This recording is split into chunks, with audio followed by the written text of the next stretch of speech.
Bueno, volvemos a nuestro país, volvemos a la política y les contamos que hay críticas, comienzan las críticas al interior de la nueva mayoría por el proceso constituyente. Los reparos del oficialismo se enfocan en el rol que va a tener el actual Congreso en este proceso y la efectividad de la participación ciudadana en los cabildos. Queremos profundizar en este tema, para eso nos acompaña aquí el senador del PPD, integrante de la Comisión de Constitución, Felipe Arboe. Senador, muchas gracias por estar con nosotros. Gracias por la oportunidad. Bueno, además usted va a presidir la Comisión de Constitución cuando eventualmente al Senado le toque proponer, o sea, revisar este proyecto de ley de cambio constitucional. Así que va a ser un actor bastante protagónico en este proceso. ¿Le parece a usted salió criticando durante este fin de semana el cronograma? Porque actualmente este Parlamento, este Congreso, este Senado no tendría básicamente mucho rol que jugar en esto. A ver, lo primero... ¿Está finalmente definido el cronograma? ¿Es así o hay espacios? A ver, Matilde, bueno, en primer lugar, gracias por la invitación. Creo que este es un ejercicio pedagógico también de explicarle a la gente, a los ciudadanos comunes y corrientes que nos ven, de cómo se va a desarrollar el proceso constituyente. Primero, una declaración de principios. Yo he sido desde el primer día partidario de que tengamos una nueva constitución, porque la que tenemos hoy día no da cuenta de la realidad social, valórica, territorial que tiene Chile hoy.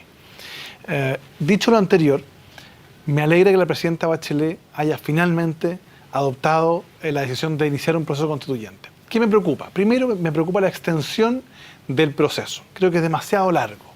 Creo que inicie y termine un gobierno que en su programa consideró una nueva constitución y no tengamos ni siquiera resuelto el mecanismo, me parece que es demasiado largo. Yo soy partidario de que las constituciones se discutan en su mérito, con profundidad, con reflexión, porque no es una ley cualquiera, es una norma fundamental. Es cómo distribuimos el poder y cómo organizamos la sociedad. ¿Y a qué atribuye usted que se haya hecho así, a que la presidenta quiso darle el cheque y pasarlo al próximo Parlamento? Yo creo que primero hay diferencias internas respecto del mecanismo. Me parece muy legítima la posición de aquellos que quieren plantear y han planteado con mucha fuerza la Asamblea Constituyente. Hay otros que hemos planteado la vía institucional participativa. Y yo creo que más bien que el gobierno no quiso tomar una decisión y dijo, ¿sabe qué? Mejor hagamos lo siguiente. Mandemos al Congreso un proyecto de reforma constitucional para modificar el capítulo 15, que es el que habla de la reforma de la Constitución, y que este Congreso, en octubre del 2016, sea el que inicie el proceso constituyente, pero a su vez el que se inhiba de decidir sobre el mecanismo. Es decir, nosotros supuestamente en octubre del 2016 deberíamos votar, iniciar el proceso, pero inhibirnos y decir, ¿sabe qué? El próximo Congreso va a discutir el mecanismo. ¿Y qué pasa si el próximo Congreso es de una línea absolutamente distinta? Dame un segundo para terminar.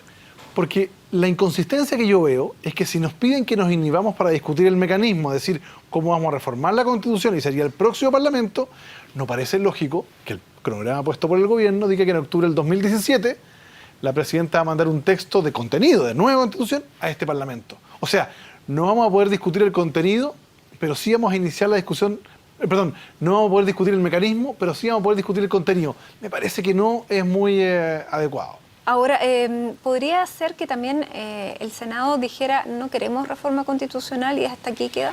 Bueno, yo espero que tengamos por lo menos la participación de algunos senadores de la Alianza, me refiero particularmente de Renovación Nacional, que en el fondo han planteado también ciertas similitudes en orden a cambiar la Constitución política.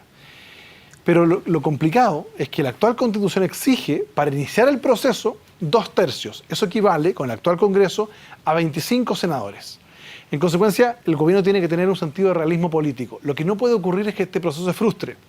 Yo voy a poner todo mi esfuerzo. Pero con los de la nueva mayoría, Renovación Nacional, que se ha manifestado a favor, los independientes, pero solamente la UDI... No sabemos todavía, porque yo leía una entrevista del senador Alberto Espina que decía que si tenía que inhibirse el actual Senado para dar paso al próximo, él no estaba disponible. Entonces, por eso creo que hay que ser muy cuidadoso. Tenemos que ojalá hacer todos los esfuerzos, yo voy a poner todos los esfuerzos que estén de mi parte para lograr un acuerdo, para iniciar el proceso constituyente. ¿Y con quién se inicia este acuerdo? ¿Con quién se llega a este acuerdo para modificar y acelerar un poco este mecanismo para que efectivamente los senadores que van a votar, si se modifica o no, tengan también algo que ver y algo que decir en el contenido? Bueno, yo espero que sea primero con la nueva mayoría, tengamos el apoyo de los independientes y también tengamos ojalá el apoyo de Renovación Nacional. me encantaría que la UDI estuviera. ¿Se negocia con el ministro Eizaguirre, se negocia con el ministro Burgos, no que es el sé. encargado, o se negocia directamente con la presidenta? Me imagino yo que la presidenta es la que va a tomar la decisión de cuál va a ser el ministro encargado de la negociación política, porque en la entrevista el fin de semana veíamos más bien al ministro Eizaguirre caricaturizando a sí mismo, decía: yo soy el encargado administrativo de los cabildos. Pero no soy el responsable, también Claro. se sacaba, Entonces, digamos, la responsabilidad. yo creo que ahí también encima. va a tener que la presidenta designar un interlocutor para efectos justamente de lo que es una gran reforma constitucional. Aquí está todo el ánimo de colaborar, pero hay que hacer las cosas bien. Las constituciones políticas, como digo, tienen que tener una vocación de estabilidad, una vocación de permanencia en el tiempo sobre la base de incorporar las visiones de diferentes sectores, la visión neoliberal, la versión socialdemócrata, la versión más de izquierda, la humanista laica, todas esas visiones en la Constitución. ¿Partir desde una hoja en blanco, como dijo también el ministro Eizaguirre? A ver, yo creo que no hay ninguna reforma que parta de una hoja en blanco. Lo que tenemos que hacer es ponernos de acuerdo respecto de cómo vamos a organizar este país para los próximos 20 años. Y en esa organización no puede haber vetos. Tiene que haber necesariamente la posibilidad de sentarnos a discutir democráticamente, en una mesa. Yo le voy a contar, Matilde, que me tocó presidir la Comisión de Constitución del Senado el año 2014. Y tuve la oportunidad de invitar a 20 constitucionalistas que van a ser, les guste o no les guste, los asesores de casi todos los parlamentarios con diferentes sectores. Y pudimos debatir durante un día, con mucho respeto, posiciones antagónicas, desde Fernando Atria por un lado hasta Arturo Fernández por el otro, para ponerlo en antagónico, digamos. Y déjeme decirle que tenemos diferencias estructurales, pero eso no obsta a que tengamos la capacidad y el liderazgo para ponernos de acuerdo. En el punto intermedio, las constituciones o se mantienen en el tiempo como esta, no por legitimidad, sino porque es muy difícil modificarla, quórums muy altos, o porque tienen estabilidad. Fíjese que también es importante no crear falsas expectativas. No podemos crear una constitución que sea una especie de árbol de Pascua. Fíjese que Bernardo Higgins, cuando a propósito del ensayo constitucional, decía: no es justo poner en la Constitución un conjunto de derechos que no vamos a poder garantizar.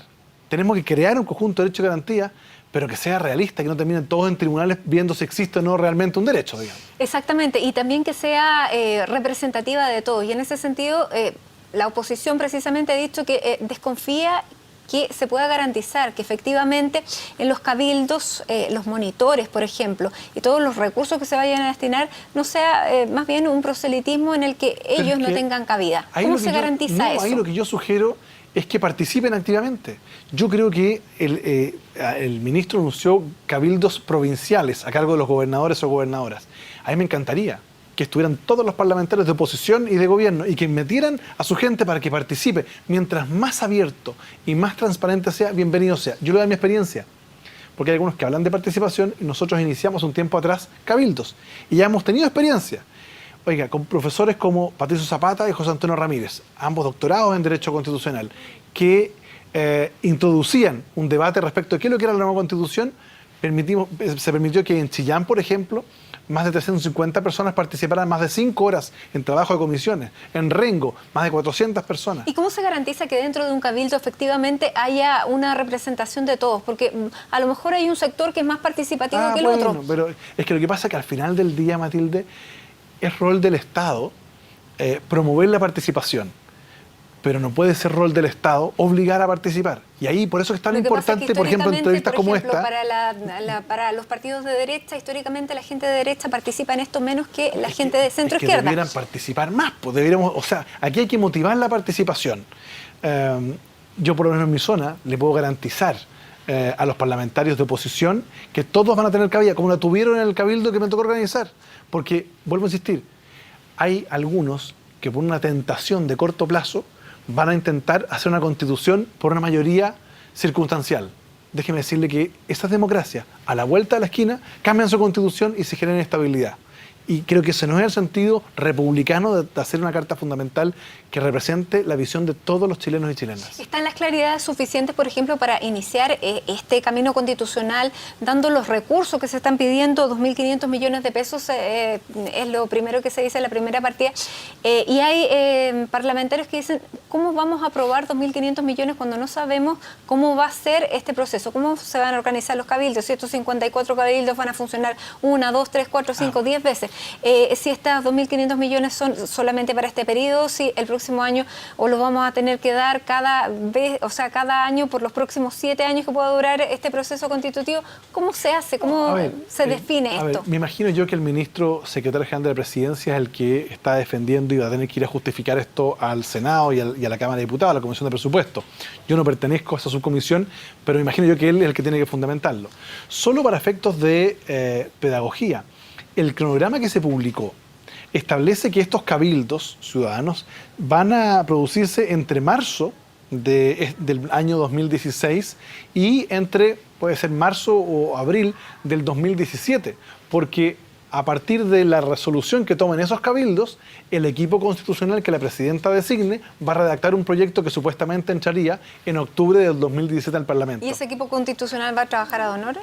No tengo la menor idea porque es una decisión de gobierno. Tú sabes que yo no soy funcionario de gobierno, pero como digo, lo importante es que vaya habiendo claridad. ¿Y le parece que la formación cívica entre, no sé, noviembre, diciembre y enero es un proceso suficiente, sobre todo pensando que diciembre es Navidad, enero, febrero, vacaciones, marzo es colegio? Es suficiente. Yo creo y además el periodo es bastante complejo, digamos. Yo soy de aquellos que he promovido hace muchos años la restitución de la educación cívica como asignatura obligatoria y también los espacios obligatorios en la televisión pública abierta de espacios de educación cívica. Creo que a este país el abandono de educación cívica le ha hecho muy mal, porque el ciudadano no distingue los roles de un parlamentario, de un alcalde, del gobierno, y creo que es muy bueno que una constitución, porque hemos hablado tanto del mecanismo, pero nadie habla de lo que va a decir esa constitución. Bueno, ese es un punto crítico que yo he planteado, que me parece muy bien que discutamos el mecanismo y es parte de la democracia, pero también parte fundamental, para mí por lo menos, es discutir cuál es el modelo de sociedad que vamos a construir los próximos 30 años. Y eso habla de la discusión de contenido. Es decir, cómo vamos a organizar el territorio. Y de pronto yo he escuchado algunas voces que dicen, mire, sabe que la discusión constitucional es de los políticos, no le interesa a la gente. Yo le planteo un ejemplo concreto. Si la constitución política permitiera la aplicación de impuestos territoriales, las empresas podrían pagar los impuestos en cada región, en cada provincia y en cada comuna del país. Y no tendríamos el nivel enorme de hacinamiento que tenemos todo concentrado en Santiago, mientras que podríamos aprovechar mucho mejor los territorios, ¿se fija? Y promover el desarrollo académico. Claro, la utilidad práctica de una innovación en la Constitución. O por ejemplo, o que de repente nos preguntan a nosotros, Matilde, usted me puede decir a mí, oiga, senador, ¿por qué no hace una reforma al sistema de pensiones? No sabe cuánto me encantaría, tengo varias en carpeta, pero no puedo presentarlas porque la Constitución prohíbe que un parlamentario, cualquiera sea, presente un proyecto de reforma a las pensiones. Solo lo deja el presidente de la República. Esas son parte de las discusiones que tenemos que dar, pues. Y una reforma al sector público. Le pregunto, ¿le parece razonable el paro del registro civil? No. Yo sé que esto es impopular y probablemente uno se va a ganar algunos comentarios negativos. Pero yo creo que en la política uno no solo tiene que estar para decir lo que es popular, sino lo que considera que es correcto. Me parece que el paro de los funcionarios del registro civil ha excedido con creces las medidas legítimas de negociación del sector público.